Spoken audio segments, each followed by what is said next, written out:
کے سفر میں قوم سمود کی بستی پر گزر۔ غزوہ تبوک مشہور غزوہ ہے اور نبی اکرم صلی اللہ علیہ وآلہ وسلم کا آخری غزوہ ہے۔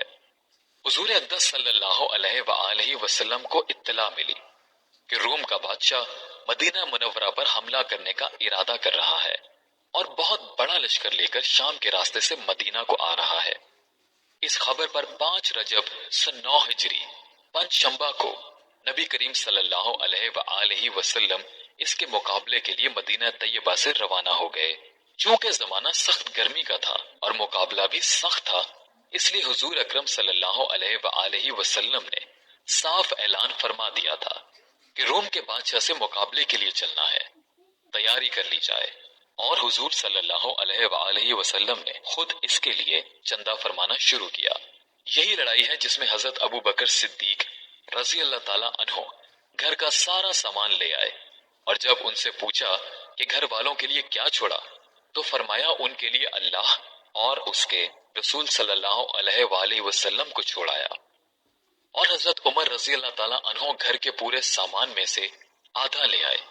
جس کا قصہ نمبر 4 باب نمبر 6 میں آتا ہے۔ اور حضرت عثمان رضی اللہ تعالیٰ عنہ نے 1/3 لشکر کا پورا سامان مہیا فرمایا، اور اس طرح ہر شخص اپنی حیثیت سے زیادہ ہی لایا۔ اس کے باوجود چونکہ عام طور سے تنگی تھی، اس لیے 10-10 آدمی ایک اونٹ پر تھے کہ نوبت بنوبت اس پر سوار ہوتے تھے۔ اسی وجہ سے اس لڑائی کا نام جیش الاسرا، تنگی کا لشکر بھی تھا۔ یہ لڑائی نہایت ہی سخت تھی کہ سفر بھی دور کا تھا اور موسم بھی اس قدر سخت کہ گرمی کی انتہا نہیں تھی، اور اس کے ساتھ ہی مدینہ طیبہ میں کھجور کے پکنے کا زمانہ زور پر تھا کہ سارے باغ بالکل پکے ہوئے کھڑے تھے، اور کھجور ہی پر مدینہ طیبہ والوں کی زندگی کا زیادہ دار و مدار تھا کہ سال بھر کی روزی جمع کرنے کا گویا یہی زمانہ تھا۔ ان حالات میں یہ وقت مسلمانوں کے لیے نہایت سخت امتحان کا تھا کہ ادھر اللہ کا خوف، حضور صلی اللہ علیہ وآلہ وسلم کا ارشاد جس کی وجہ سے بغیر جائے نہ بنتی تھی، اور دوسری جانب یہ ساری دقتیں کہ ہر دقت مستقل روک تھی، بالخصوص سال بھر کی محنت اور پکے پکائے درختوں کا یوں بے یار و مددگار چھوڑ جانا جتنا مشکل تھا وہ ظاہر ہے، مگر اس سب کے باوجود اللہ کا خوف ان حضرات پر غالب تھا۔ اس لیے بجز منافقین اور معذورین جن میں عورتیں اور بچے بھی داخل تھے،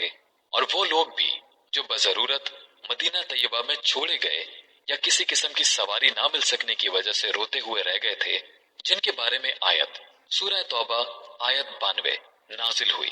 تولوا وأعينهم تفيض من الدمع، اور سبھی حضرات ہم رکاب تھے، البتہ 3 حضرات بلا عذر کے شریک نہیں تھے، جن کا قصہ آئندہ آ رہا ہے۔ راستے میں قوم سمود کی بستی پر گزر ہوا تو حضور اقدس صلی اللہ علیہ وآلہ وسلم نے دامن سے اپنے چہرہ انور کو ڈھانک لیا اور اونٹنی کو تیز کر دیا، اور صحابہ رضی اللہ تعالیٰ عنہ کو بھی حکم فرمایا کہ یہاں سے تیز چلو اور ظالموں کی بستی میں سے روتے ہوئے گزرو، اور اس سے ڈرتے ہوئے گزرو کہ تم پر بھی خدا نہ خواستہ